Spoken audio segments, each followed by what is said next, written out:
Welcome to the Freak Show, fellow freaks. I'm Matthew Brockmeyer. And I'm Christa Carmen. And this is Murder Coaster. Ladies and gentlemen, welcome back to the story of the killing cousin, David Alan Gore. But while today's episode is a sequel, telling the story of David's time on death row, it is much more than that. It is an exploration of severe brain injuries and the struggle of those afflicted with them, and the story of how one young man's fascination and obsession with true crime brought him to disturbing realms, but also, ultimately, heroic ones. For it is also the story of Tony Ciaglia, the serial killer whisperer. Let's begin. Prologue. Drama in the Sunshine State.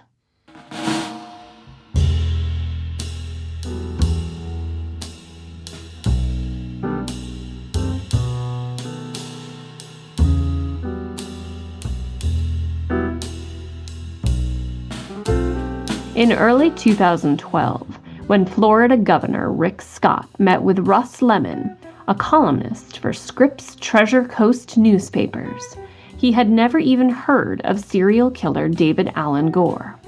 But that was about to change. Russ Lemon had recently published a front-page column demanding to know why David Gore was still alive after having been sentenced to death and put on death row 28 years earlier, which was highly exacerbated by the recent publication of a book entitled The Serial Killer Whisperer: How One Man's Tragedy Helped Unlock the Deadliest Secrets of the World's Most Terrifying Killers, by Pete Early. The nonfiction book details the life of Tony Ciaglia, a young man who'd become known as the serial killer whisperer. When Tony was 15 years old, he suffered severe brain injuries in a tragic jet ski accident. Afterwards, he suffered from poor impulse control, a quickness to anger, and was prone to impulsive acts of violence. He was also seemingly unbothered by revolting antisocial behavior, relishing hearing about tales of torture and killing, all of which are traits serial killers have. And in fact, many, if not most, serial killers have suffered traumatic brain trauma at some point in their lives. In order to better understand himself and the effects his severe brain trauma had on his thinking and emotions, Tony began to write to serial killers and question them about their actions and feelings, befriending them. And one of the killers Tony corresponded with was none other than David Alan Gore. In fact, they became very, very close. David Gore calling Tony his best friend and saying he wanted him to be in charge of his remains after death. David Gore described absolutely horrible tortures and killings to Tony, and claimed to have killed many more than the 6 people he was convicted of murdering, saying he'd killed upwards of 30 women, and that he had even told the police about crimes he'd never been charged with. He also bragged about his wonderful friendship with Ted Bundy on death row, and how they'd swap tales, tips, and fantasies.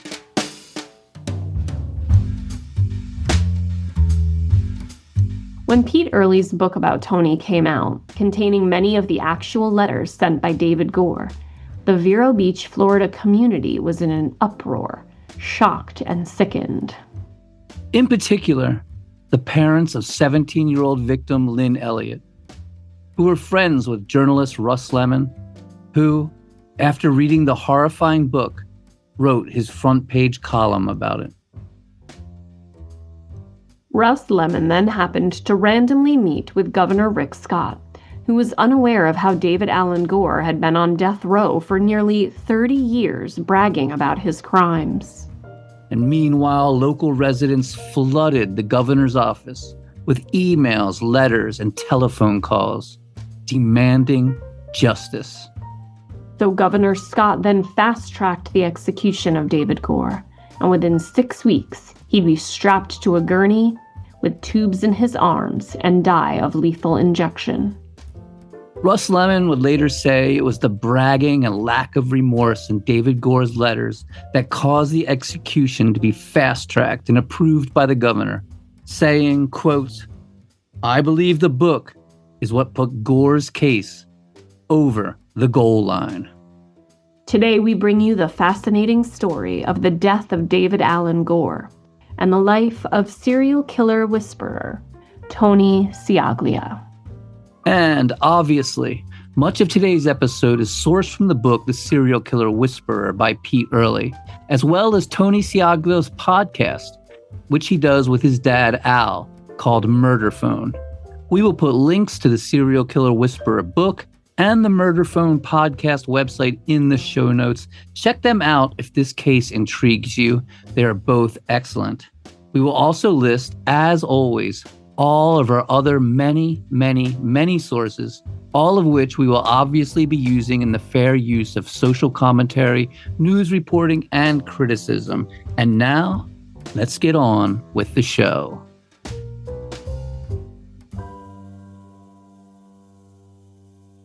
Chapter 1. Tony.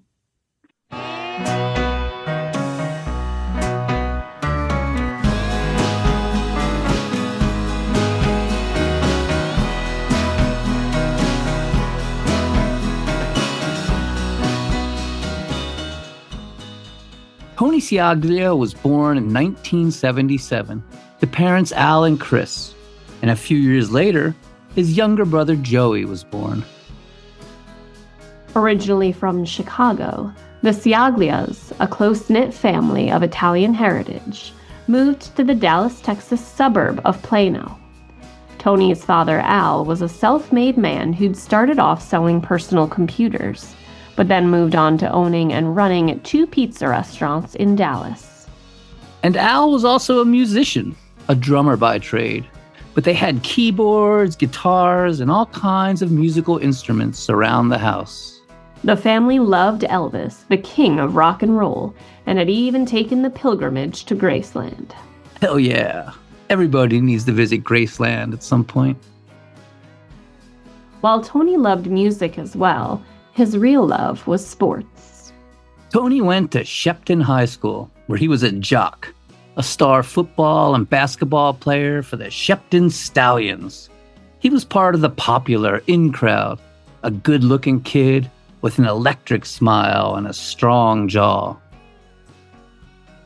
In the summer, Tony would attend Camp Grady Spruce on Possum Kingdom Lake, a conservative religious camp formed in 1949. In the summer of 1989, Tony was assigned bunks with Andy Page and Grant Cooper, and the threesome became fast buddies and were soon best friends, meeting at the camp every year.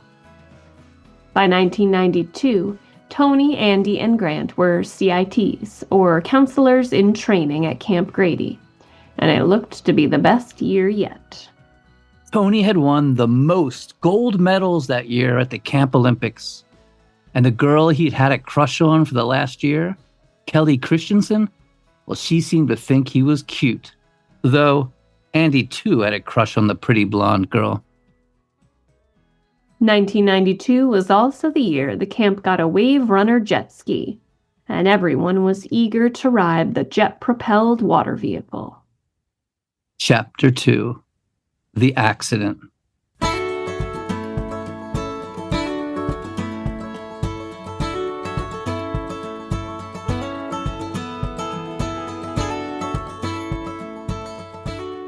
July 23, 1992, was a beautiful but scorching hot summer day on Possum Kingdom Lake.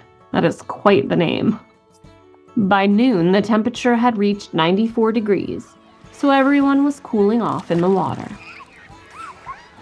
some reason, there were no supervisors on the shore that day as the kids queued up in line to ride the new jet ski.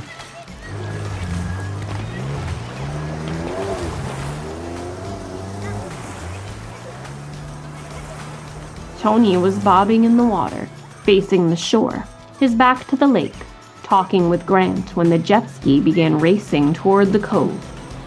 A younger kid named David was on the jet ski, roaring in at 45 miles per hour, planning on turning the powerful vehicle at the last minute and dousing the older kids with water. But he misjudged his speed, and instead of splashing them, he slammed right into the back of Tony's head.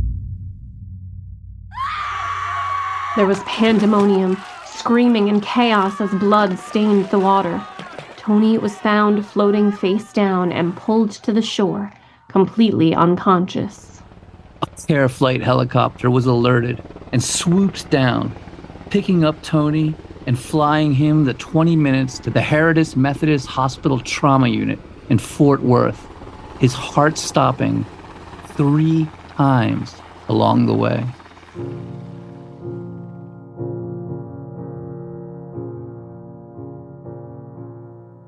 Tony's father, Al, and his mother, Chris, were informed and raced to the hospital where they were told he was in a coma and that he had suffered a traumatic brain injury called the starburst effect.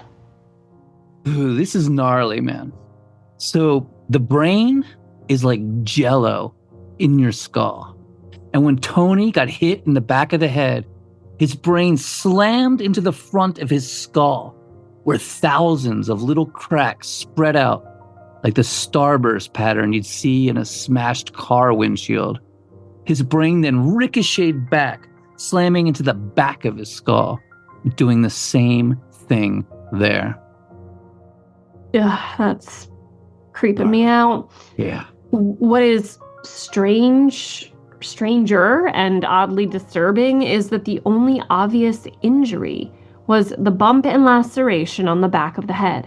He had no bruises, no bandages. He was tanned and fit, lying on the hospital bed in his bathing trunks, looking like he was taking a nap. Tony's brain had suffered a minimum of 8 hematomas, where blood leaked from tears in the vessels of his brain and were pooling inside his skull. If the brain didn't reabsorb these pools of blood, they would have to be drained and surgery done to repair the blood vessels. And the hard truth was, it was impossible to know how many tears there were in his brain or what the effect was going to be. And worst of all, his brain was actively swelling from the violent trauma, the pressure building in his skull. The average healthy adult has a brain pressure of 0 to 10 millimeters. Any pressure greater than 20 is considered abnormal. If the pressure goes past 40, there is a high risk of permanent brain damage, and anything above 60 can be fatal. The way swelling of the brain is relieved is first to use medication. If medication fails, a valve would have to be drilled into his head for fluids to escape. And if that didn't work, they'd have to remove a portion of his skull to allow the brain to expand. The next 48 hours would be crucial. They inserted a pressure monitor into a hole drilled in Tony's head and began taking CT scans every 15 minutes to monitor the pools of blood, which were getting bigger. This one's tough right here. Tony's mother, Chris, took his hand and began to whisper to him, which, even though he was in a coma, caused his brain to react and the swelling to increase. And Tony's mother was told that if she touched him or even talked to him, he could go into cardiac arrest and die. It's fucking heavy. The surgeon then leveled with Tony's parents, saying he didn't think his arteries were strong enough to stand the blood pressure, and compared it somehow to a bobsled race, which infuriated Tony's father. Okay, so you're a parent, so am I. Would you want a doctor to coldly tell you the facts and odds of your child surviving a horrible accident? It's a weird balance between bedside manner and being brutally honest. Coldly, deadly honest, or like, would you want him to be like try to like make you feel better? I honestly do not know. I mean, sitting from my nice, comfy, non-traumatic seat right here, I would say like somewhere in the middle, like Right. enough of the facts to not have false hope, but enough hope to not just like throw myself out of the hospital window. It was really the bobsled metaphor that like, just like super pissed Al Ciaglia off the most. I mean, that's almost like taking it not seriously. It's bizarre. It's a weird metaphor, yeah, man.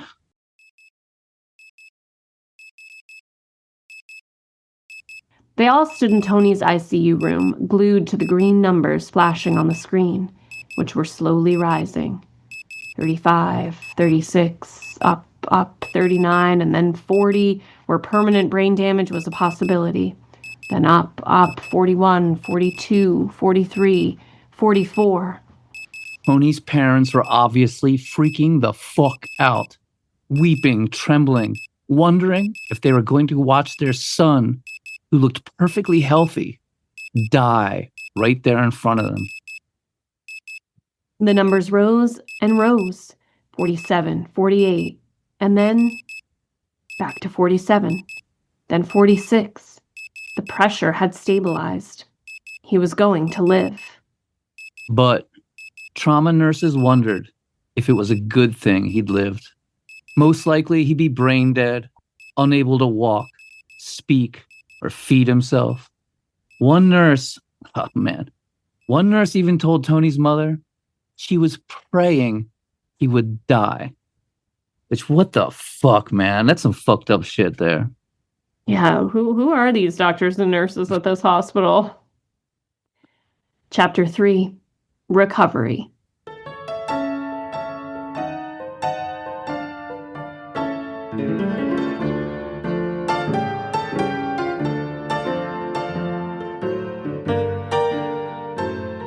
Tony lay there in a coma. Every day, a physical therapist exercised his legs and arms, and Tony began to lose weight, and his coloring became mottled and weird, sickly. They piped in music to him, hoping it might stimulate his brain. And this being Texas, it was pop country music, which his dad Al didn't like. Yeah, fuck pop country. Al wanted old-time rock and roll and brought a bunch of Elvis tapes to play. The King. And then, after 17 days in a coma, Tony woke up. Was it the power of the King? We'll never know. But God bless rock and roll. His parents were warned that he may not recognize them, may behave erratically, could even be angry and violent.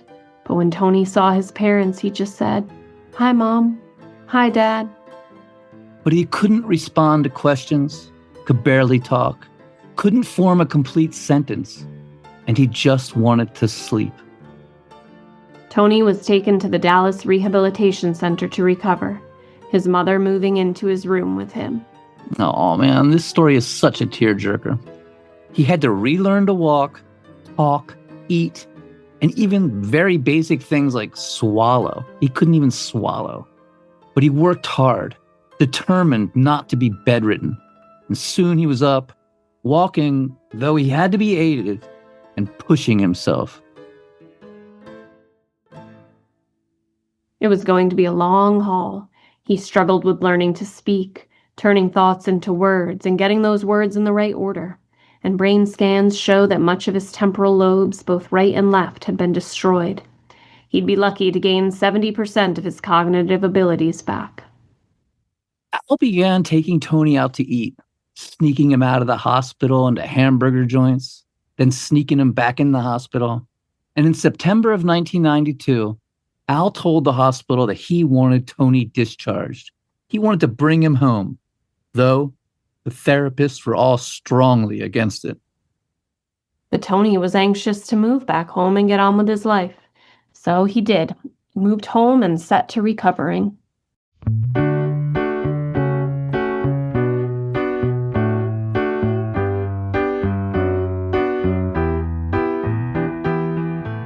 And in January of 1993, Tony was ready to start back at Shepton High School, home of the Stallions.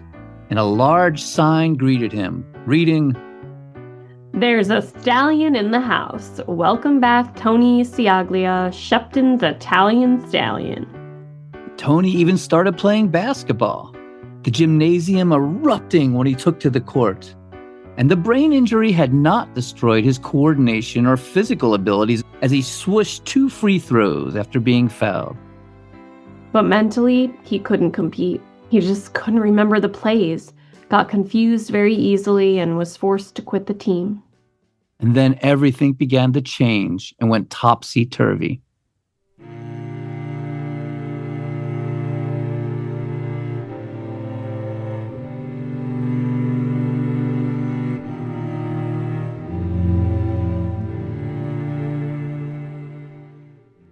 In the end, the main issue was that Tony looked fine.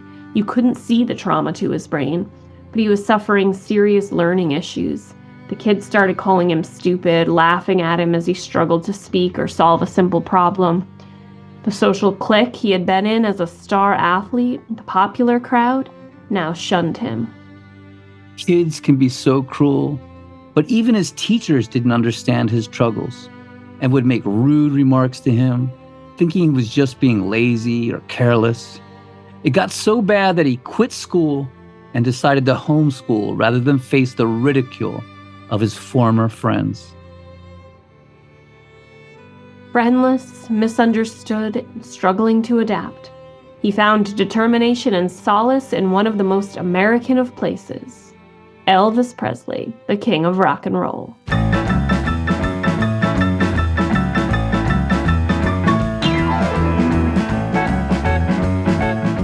Chapter 4, Elvis.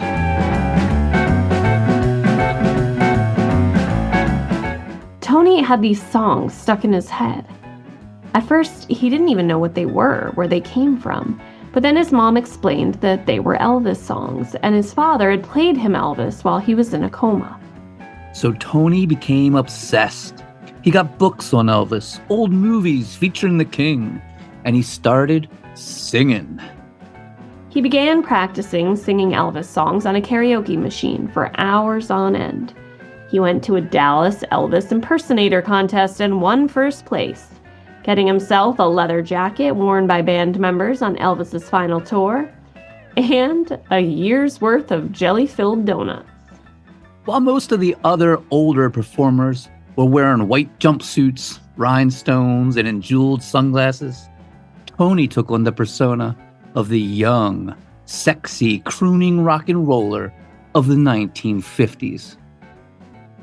He competed in Images of Elvis in Memphis, the nation's oldest and largest Elvis competition, wearing a gold lame custom suit like 1957 Elvis, singing If I Can Dream and falling to his knees, receiving a standing ovation.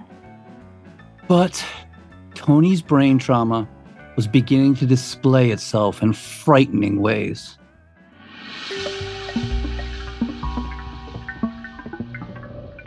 One night, Tony's mother asked him to carry his laundry to the other room, and he punched a hole in the wall, screamed obscenities at her, and stormed out.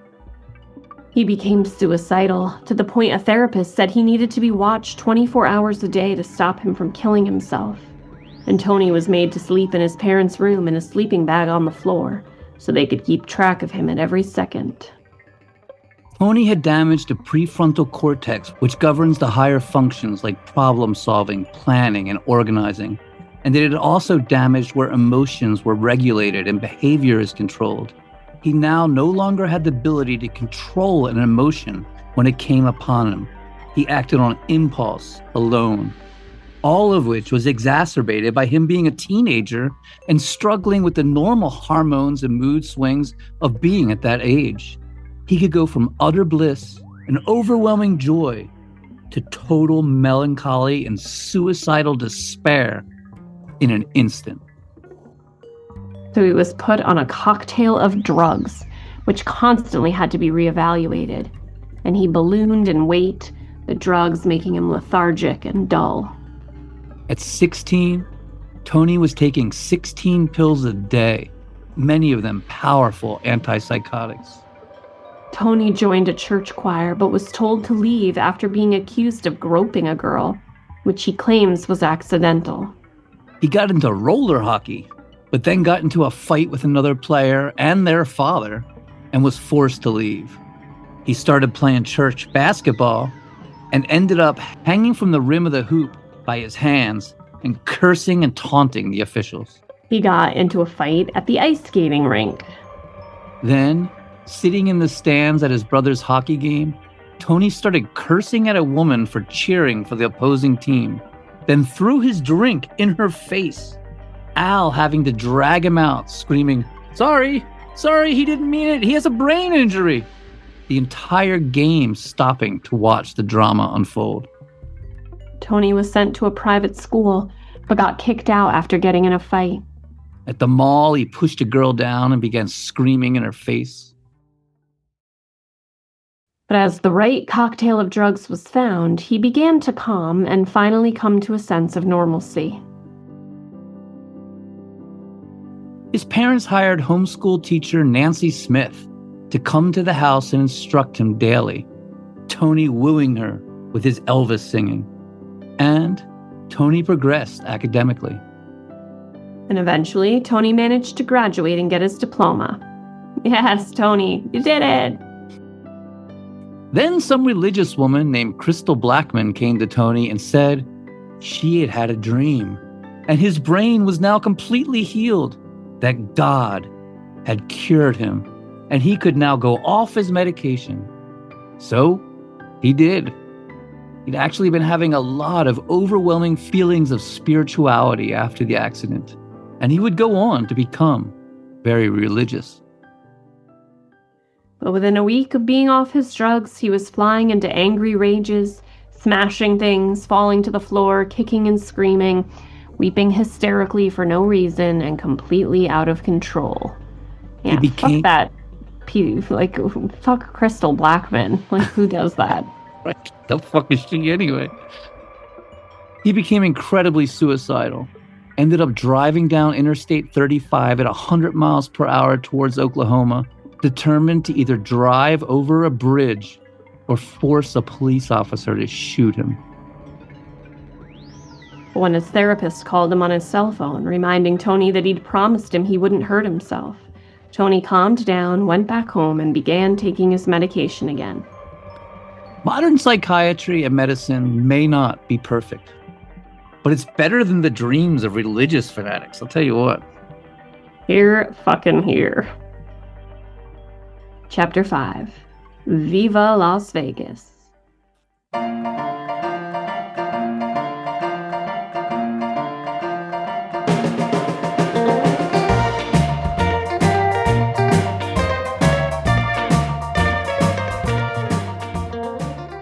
There were too many bad memories and dramatic issues there in the Dallas area of Texas.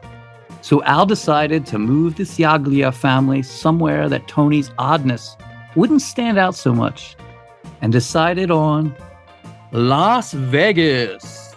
And I'm just a devil with love to spare, so viva Las Vegas. And there, get this, Tony got a job as an Elvis impersonator at the MGM Grand Casino. How cool is that? Very cool.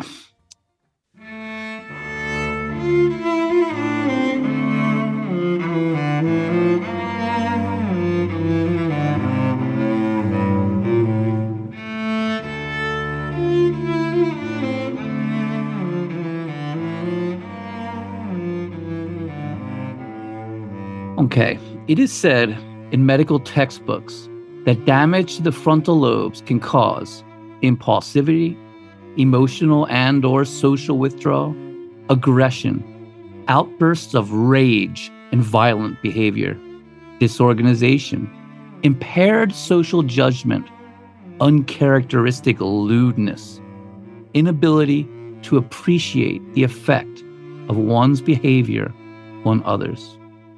And this not only perfectly describes what Tony was going through, it also perfectly describes the psychology of psychopathic serial killers. And Tony found a new obsession. Tony started surfing the internet, looking at murderabilia sites, places that sell true crime artifacts, and ended up on a total impulse, buying a letter written by Ted Bundy. Man, his poor parents were like, what the fuck now? Why did you spend all this money on a letter from Ted Bundy? So Tony Ciaglia decides he's going to start writing serial killers letters, despite his mother pleading with him not to, saying it felt unsafe and weird. But his father, Al, who'd always been fascinated with true crime, took Tony's side, saying it would be interesting to see what happened if they'd write back, what they'd possibly say. So they reached a compromise where Tony could write to serial killers, but he'd have to let his parents see all the letters both going out and coming in. By the end of that week, Tony had written to 29 serial killers, telling them that he too was an outcast of society because of his abnormal brain, that he couldn't control his anger and rage, and that he was looking for a friend like himself, and that he would never, ever judge them. The first letter he got back was from the Genesee River Killer. Chapter 6, Arthur Shawcross, the Genesee River Killer.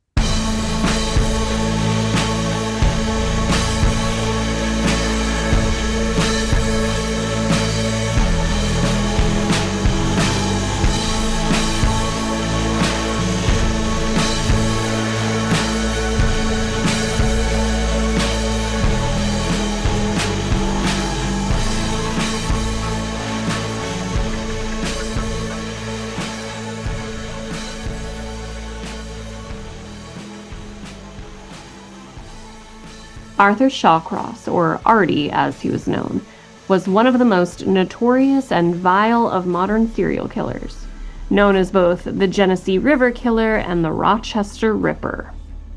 In 1972, after raping and killing a 10-year-old boy and then an 8-year-old girl, stuffing leaves into their orifices, he was caught, went to trial, and served only 14 years before he was somehow released, which is insane. I don't know how you can murder children and get released, but he was. And then he went on to murder at least 12 women in Rochester, New York, mutilating and cannibalizing their sexual organs. Artie wrote Tony, saying it was his fucked up childhood that led him to a life of sadism, cannibalism, and murder, saying at 4 years old his mother began molesting him, and by 14 he was having sex with his mother, his sisters, and his cousins. Old Artie also gave Tony one of his old, horribly disgusting jokes. A joke he told to a lot of people. Okay, get ready for this. It's pretty disturbing and gross. You're gross. Many men say they've licked pussy, but I'm the only one who has actually eaten it. Oh my fucking God, that's horrid. Artie told Tony to feel free to ask him anything and offered to sell him David Berkowitz, the son of Sam's, signature, saying it was a rare find and could fetch a high dollar. But Tony turned Artie down on the son of Sam's signature, saying he wasn't interested in selling anything, that all these letters were personal, an attempt to understand himself, and that he wasn't in this for profit.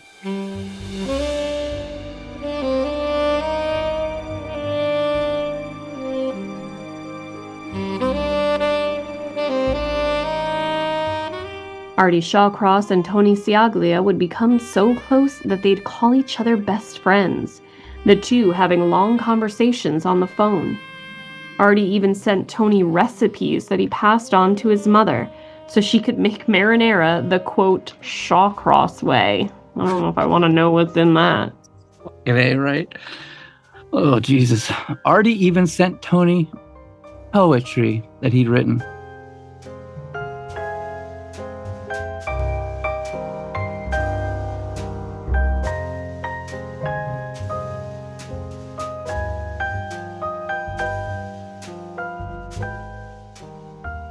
The letters from Artie, which you can read in The Serial Killer Whisperer, are beyond brutal and horrific.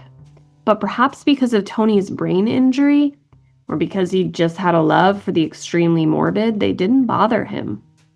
Hey, this stuff fascinates me to no end as well, and I've often been tempted to write famous criminals. Though, well, I don't know if I'd be best friends forever with the Rochester Ripper. But I have to say, as exposed to all of this as I am, some of those letters shocked even me. I mean, they're fucking extremely gruesome. The only thing that Artie told Tony was off limits was talking about the young children Artie had first been convicted of killing. He absolutely would not talk about that. At one point, Artie told Tony he wanted to set the record straight and sent him the first chapters of an autobiography called Growing Up in the House of Sin, dedicating it to my best friend, Tony Ciaglia. Phew. The manuscript began by saying he was unloved from birth, recounting a horrific childhood, and then going off the rails with Artie's alleged exploits in the Vietnam War, claiming he'd been in special operations with Green Berets in Cambodia, telling stories of raping women and mutilating them, cannibalizing them, beheading them, hanging their guts in trees, pumping one woman with water from a fire hose until she exploded, strapping another to two bent poles that ripped her in half when released. Obvious fantasies, the latter being a scene directly from old black and white Tarzan movies. And somehow Artie would always be the hero in these horrendous war crime fantasies. The truth is, while Artie had served with the 4th Supply Transport Company in Vietnam, there's no records of him ever seeing combat of any type, much less serving in an elite combat unit that had infiltrated into Cambodia. And Tony knew this. It was obvious. He knew Artie was full of shit. But the way that Tony saw it, reading his fantasies, was quite revealing psychologically. So Tony urged Artie to keep writing the manuscript.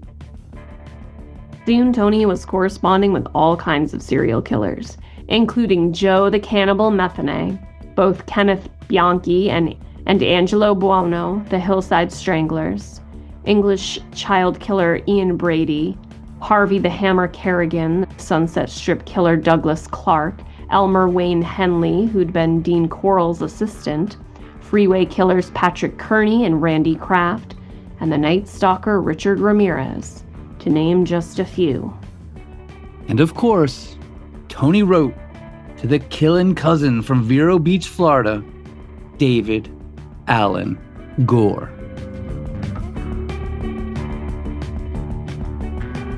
Chapter 7, David Alan Gore.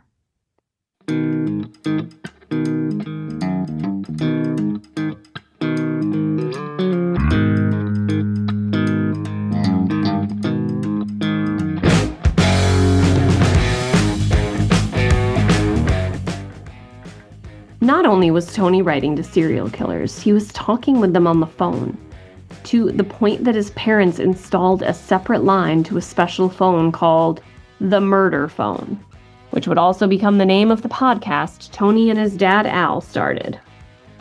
It's interesting. I don't know if this is from his brain injury or not, but on the podcast, Tony kind of lets loose with his dad a little. He calls his dad a coxman, a renowned lover. He even calls his dad a playgirl bunny. His dad always telling him to stop it. And he makes bizarre jokes, like saying that his little brother has a golden shower fetish, which is funny, I suppose, but strange. And you can also feel his anger. One of the problems in having a traumatic brain injury is that you appear on the outside to be just completely normal. So there was this time when Tony was getting on an airplane and he tried to enter early as a handicapped person, but he was not allowed to do it. And you can hear the anger swelling up as he describes it on the podcast. getting so pissed off telling the story that his father has to intervene and tell him, calm down, calm down. It's a great podcast, but we must warn you. If you think we are explicit or graphic, they take it to a whole new level by reading word for word some of David Gore's letters, where he describes his crimes in horrible detail, some of which were seen as too disturbing to even put in the book, The Serial Killer Whisperer. Yeah, it's fucking intense, man. Even I had a hard time listening to some of it. I mean, it basically becomes rape porn. Just hideously brutal.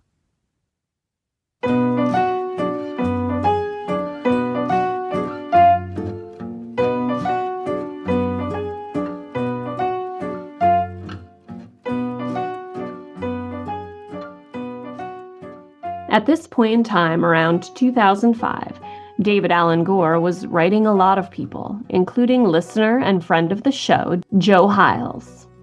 Yeah, so Joe told me that in their correspondences, David was trying to present himself as a normal, decent human being, a real nice guy.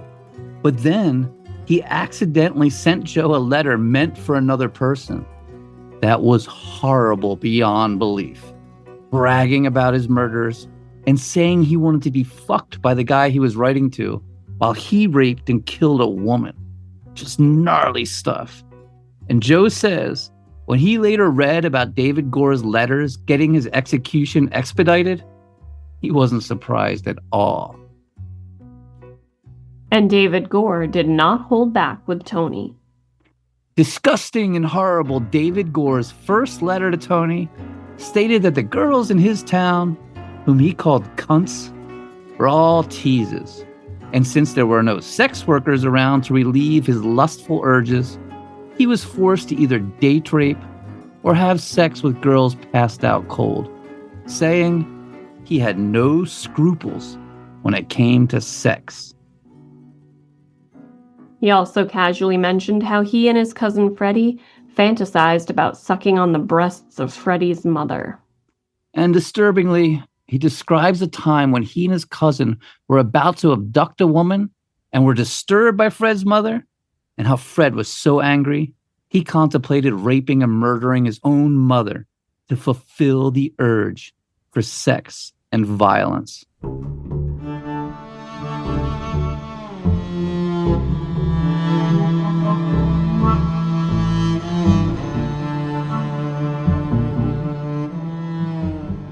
He chillingly recounts trolling secluded beaches and stalking women, hunting them, following them with his kill kit of handcuffs, ropes, gags, a pistol, all while drinking vodka from a jelly jar, comparing himself to a big game hunter. Some of these correspondences led to some very interesting clues into possible other crimes, as well as revelations about the killing cousins themselves. David Gore told Tony he had a fetish for Asian women and says he killed 3 of them. However, the only ones on record were mother and daughter Ying and Xiang Ling. Yeah, that's spooky, which means there's probably an Asian woman that he killed out there. And he also claimed that he and his cousin had abducted random women who brought their cars to his cousin's automotive repair shop. David claimed he'd told investigators of many of these murders, even offering to show them where one was buried. But they hadn't pursued them because of the cost to taxpayers. The fuck, man? In the end, David bragged to Tony that he had committed upwards of 30 murders. That's just horrific. And David also stated that he and Fred had plans to abduct an entire school bus of cheerleaders and that they'd even begun to prepare for it. Yeah, David was to pull the bus over wearing his auxiliary sheriff's uniform and then inform them that there was a bomb threat and that they needed to load onto another bus. And then Freddie would pull up in a bus that had been outfitted so that none of the windows opened and there was no way out once in. And they'd drive that bus full of cheerleaders out into the acres of orange groves to a place David had picked out, saying, "We would have had a fun time with those girls." He also details plans he'd made to kill his wife Donna's sister, going so far as to hide in her house, waiting for her to come home alone. Plans that were luckily foiled in some way or another.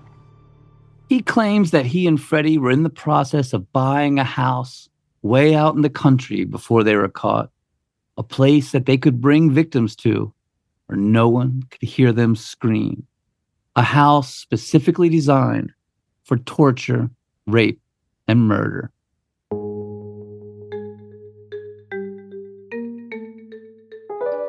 And David Gore told Tony all about the fun times he'd had on death row with his good friend Ted Bundy, saying you couldn't meet a nicer guy. David and Ted enjoyed swapping stories and fantasizing. They had their differences.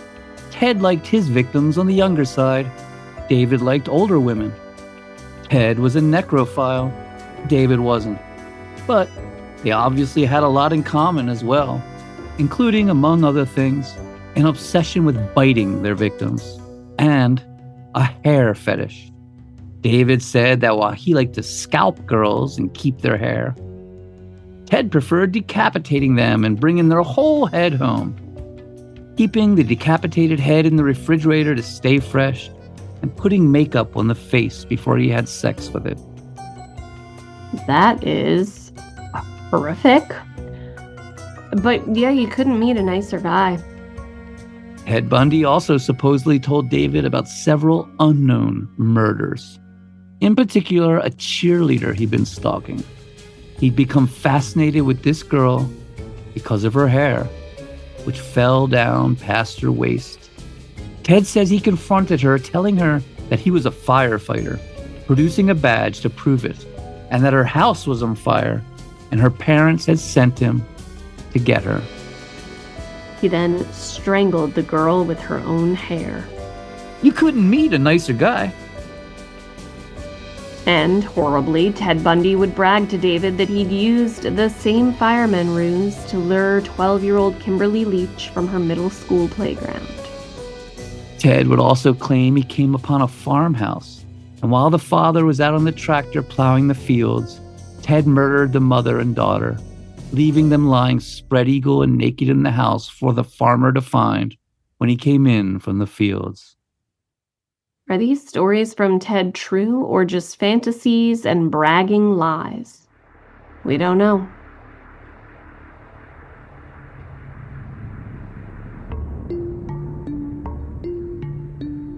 David also told Tony that he didn't understand why people looked down on a father and daughter having consensual sex. Which, he's so vile and horrible. David also told Tony that with his brain trauma, he had the makings of a true killer. Chapter 8. The Serial Killer Letters. David was also writing to Jennifer Furiel, a young mother and Sunday school teacher who'd become fascinated with serial killers. You can read these letters in her book, The Serial Killer Letters, a penetrating look inside the minds of murderers. Comparing and contrasting the letters that David wrote to Tony with the letters that David wrote to Jennifer gives a fascinating insight into his dark psychology.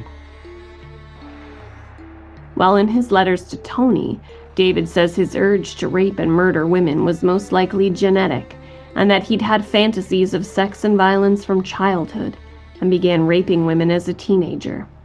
In his letters to Jennifer, David lays all of the blame squarely on his ex-wife Donna, saying the murders were revenge on women because Donna had left him and taken their sons. But if you recall from last week's episode, Donna didn't leave David until after he'd started coming home covered in blood and with women's bras in the back of his truck. So, the killing had obviously started long before Donna had left him. While writing to Tony about his plans to kill his wife's sister, to Jennifer he strangely claims to have actually done it, saying it was his first murder, a woman named Joanne. Yeah, this appears to be some sick fantasy of sorts, for he most definitely did not kill his wife's sister. But he describes it all to Jennifer in grisly, gory detail, all the while saying it was meant to be revenge on Donna. And in another letter, he claims to have killed yet another of Donna's sisters.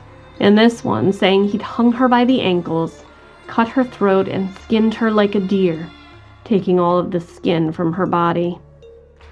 And while it's documented that Fred Waterfield and David Gore sexually assaulted David's sister, she herself confirming this fact, David claimed to Jennifer that they'd also raped Freddie's sisters as well, both of them, saying that they must have just completely forgotten about it because they were now supporters of Fred and proclaimed his innocence. Yes, they just forgot about that. And while appearing to be unrepentant and remorseless to Tony, he told Jennifer that he does have regret and wishes he could bring back each and every one of his victims, and says he really feels sorry for his cousin Fred, who, unlike him, doesn't have a conscience. And to both Tony and Jennifer, David Gore claims he will never lie to them. He also told Jenny that he may have suffered a generational curse from the spirit realm, and that an angel had led him out of the standoff with the police during his capture. Yes, he'd been holding hands with an angel when he left that house of horrors, a teenage girl bound and gagged in the stifling hot attic. He described to Jennifer being born again as, quote, "I felt this warm ooze come over me, and I asked God to forgive me." A warm ooze. A warm ooze. Only David Gore can make finding Jesus sound utterly disgusting and repulsive. He said his favorite Bible verse was 2 Corinthians 5:17. "Therefore, if any man be in Christ, he is a new creature. Old things are passed away. Behold, all things are become new." Yep. All things are become new. Sure, Bible David. needs an editor. Sorry. Well, King James, he came in there and hacked it all the fuck up, so I don't know. David told Jennifer that the main goal of a serial killer is not to bring attention to themselves, but to fit in, which I think is probably strikingly true. One of the true things he said. That mask of sanity that Bret Easton Ellis talks about in American Psycho. Chapter 9. The Serial Killer Whisperer.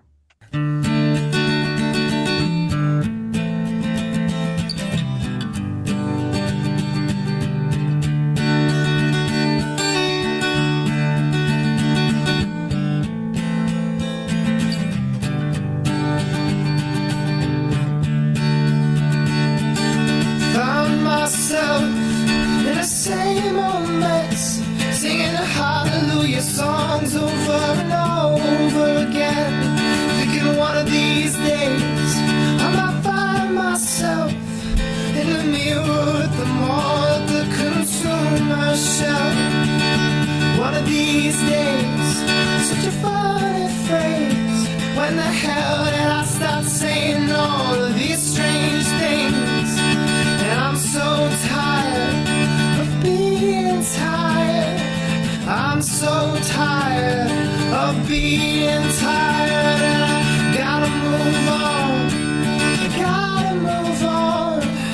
Dust all this guilt and this worry from my bones. Find myself a much happier home in the cold hard pavement on this winding road. And I got highway fever, highway fever. I got highway fever in my soul.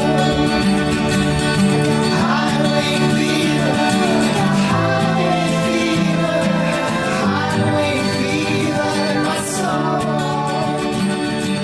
Highway fever,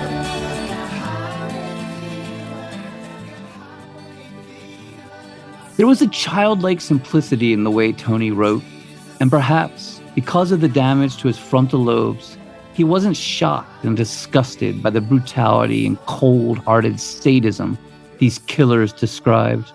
Conversely, He was fascinated by it, egging them on and requesting them to give more gory details. This, combined with the important fact that he swore he'd never sell their letters, made these killers trust him and confide in him, earning him the title of the serial killer whisperer. And we just have to mention Jason Moss, whom we covered on episode 59, another serial killer whisperer, also in Las Vegas. What are the chances? 2 serial killer whisperers, both in Vegas. Small world. You may remember Jason Moss became extremely close with John Wayne Gacy, visiting him in prison where he claims he was almost raped by him. One massively important difference between Jason Moss and Tony Ciaglia is that Jason Moss lied in his letters, taking on the persona he thought would most entice each killer he wrote to, telling John Wayne Gacy he was a gay stripper, thinking of becoming a prostitute, and toying the idea with having sex with his brother, which of course sent the sick and deviant Gacy into joyous rapture. Tragically, Jason Moss would end up taking his own life years later, and when Jason's father heard about Tony becoming the new serial killer whisperer, he reached out to him, warning him to be careful of the dark abyss he was treading on. But Tony did not heed his warnings, and again, Tony went off his medication. Tony had a girlfriend now, and being heavily medicated affected his sex life. He was older. It had been over 16 years now since the accident. He thought he'd be able to handle his mood swings and volatile emotions. Interestingly, some of his serial killer friends warned him against it. Elmer Wayne Henley telling him to stay on his meds and be thankful for the wonderful life he had. But off his medication he went, and Tony started getting weird, surly, aggressive. And his obsession with serial killers began to take on a new, more personal level. He now referred to them as his only friends and closest buddies, talked endlessly about them, and began wondering what they would do in certain situations, as if they were role models. I have to say, I do know what it's like having fucked up role models. I've often been like, what would William Burroughs or Hunter S. Thompson do? What would Henry Rollins say? One I got hung up on, ridiculous, a fictional one was Tony Soprano. And seriously, I would think to myself, well, how would Tony Soprano handle this situation? Was it good advice? Did you handle it the way he would have handled it? I didn't kill anybody. I'm not a murderer. I've never done that. But, you got to be tough sometimes and lay down the law. Well, Tony Ciaglia was now corresponding with 40 serial killers. And his murder phone was ringing off the hook. Serial killers had become his closest friends. He helped them research their legal appeals, find lost relatives, and most disturbingly, he entered their world, actually asking David Alan Gore to tell him how much fun he and Ted Bundy would have if they could have gone on the hunt together. He began to speak like them, using the same terminology, calling cops pigs and women bitches. At restaurants, Tony would tell waitresses about his best friend, Joe the Cannibal Metheny, who had sold human meat to unsuspecting customers at his barbecue stand in Baltimore.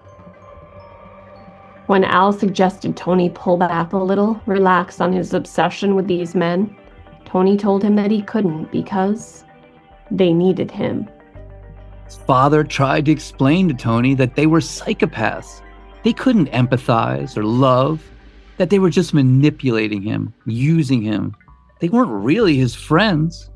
But Tony disagreed. Not only were they his friends, they were his only friends.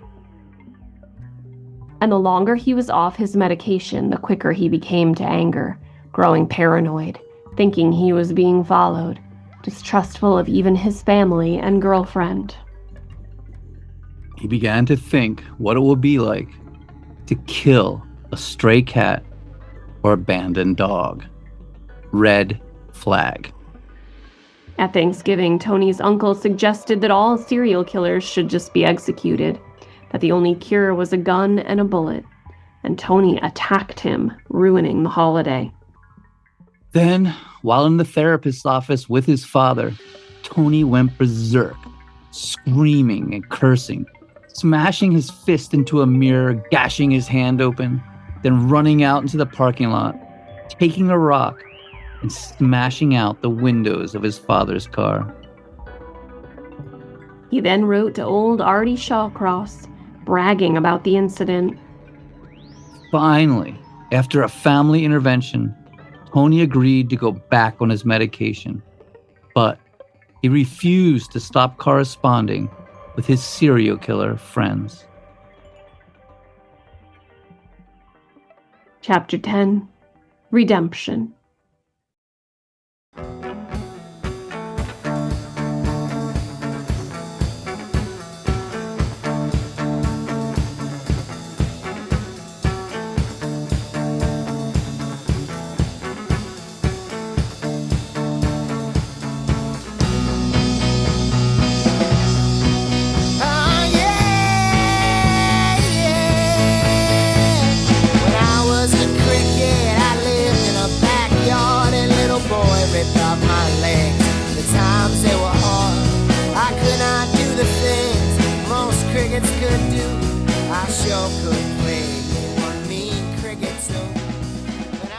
Back on his meds, Tony's impulsive anger issues slowly abated, and he took a turn. He realized that while his brain injury may have made him impulsive, quick to anger, and not disgusted by antisocial violence, the truth was, he still felt guilt. He still felt remorse, sorrow, and love. He loved his family. He loved his girlfriend, truly empathized and cared for them. He was not a psychopath. He didn't suffer from antisocial personality disorder. He was not a serial killer.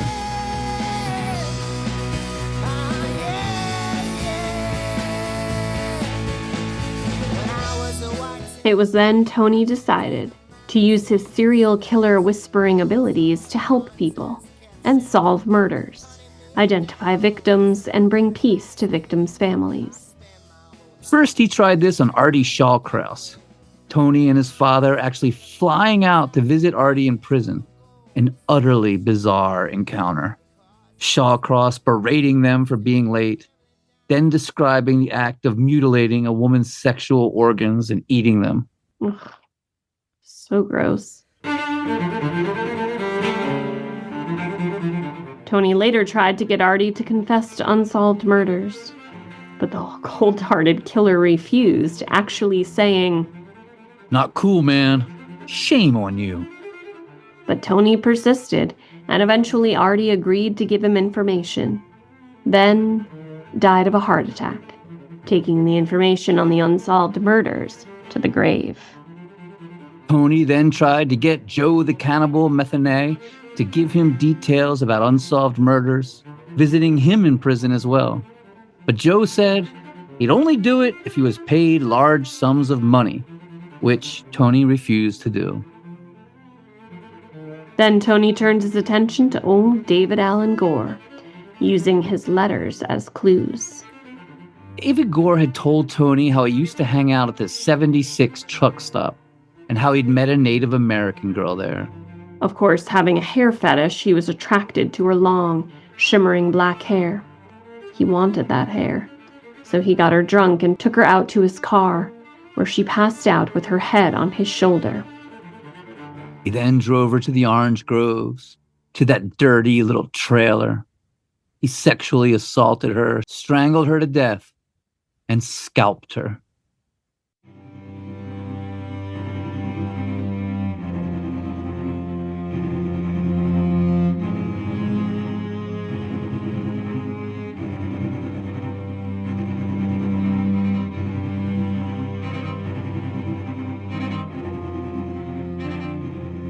He told Tony that she was just some drifter and that no one would notice she was gone.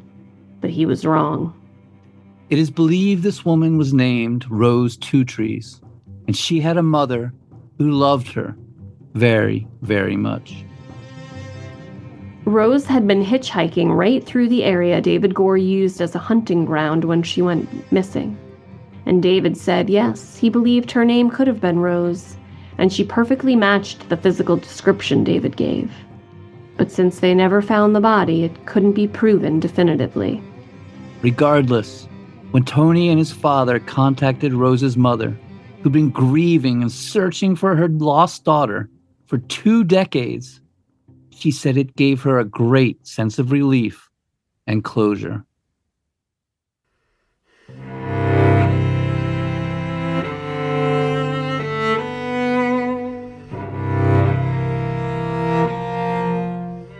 David had also told Tony that he'd buried the scalps of his victims, as well as horrible Polaroids of them being tortured in the orange groves where he worked, and would tell them where they were, though it had now been over 20 years and he didn't know what condition they'd be in. David drew Tony and his father a map where to find the scalps and photographs, saying they were in Ziploc bags in a black attaché case.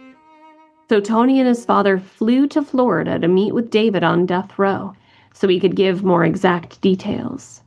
But suddenly fearful that if found, this evidence could speed up his execution, and rightly so, he refused to meet with them.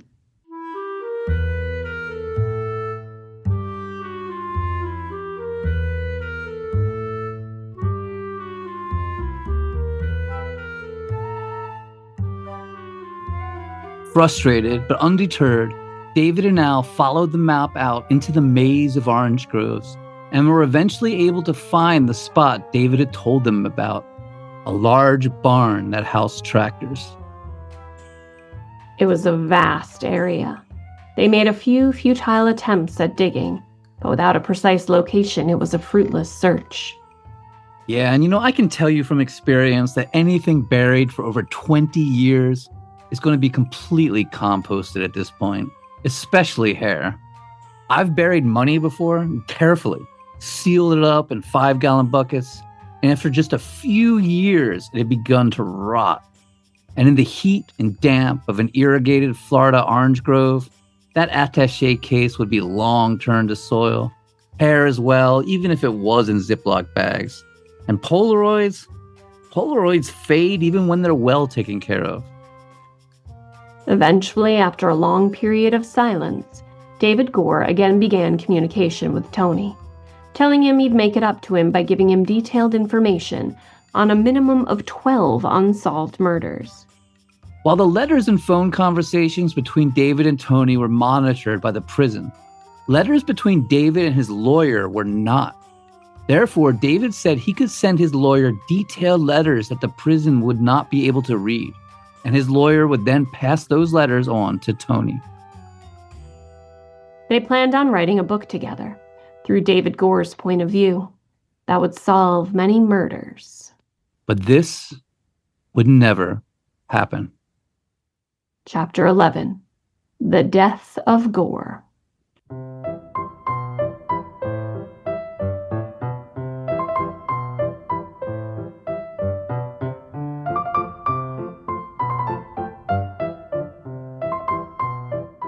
On January 10th, 2012, Peter Early's book about Tony Ciaglia, the serial killer whisperer, was released and created a firestorm in Florida, especially Little Vero Beach. The book featured letters from David Gore that graphically and gleefully described torture, killing, scalping, and dismemberment, and David seemed completely unrepentant. In fact, he seemed proud, comparing himself to a big game hunter, calling his victims bitches and bragging about his sexual assaults upon them. And in particular, the parents of Lynn Elliott were incensed and had their friend, journalist Russ Lemon, write a front-page column in the local paper about the horrors of the book. Soon, Governor Rick Scott was being inundated with thousands of letters, emails, and phone calls, demanding justice and wondering how this depraved serial killer could have remained on death row for nearly 30 years, boldly bragging about his crimes. At that time, there were about 400 people on death row in Florida, and 43 people were ahead of David Alan Gore waiting for execution. But after the tremendous outcry, Governor Rick Scott moved David Alan Gore to the top of the execution list. And just 6 weeks later, on Thursday, April 12, 2012, at 6:19 p.m., David Alan Gore was strapped to a gurney in the death chamber, saying, "I'm sorry. I've had remorse. I'm not the man I was back then. I don't fear death." For a cocktail of death-inducing drugs was pumped into his system, killing him, which begs the question, what is true justice? Should David Alan Gore have been allowed to live so that he could have identified those 12 unsolved murder victims he'd promised Tony, to give closure to their families?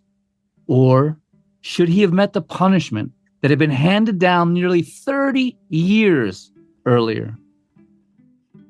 Well, it's something to ponder, but we don't pretend to have answers to deep existential questions such as this.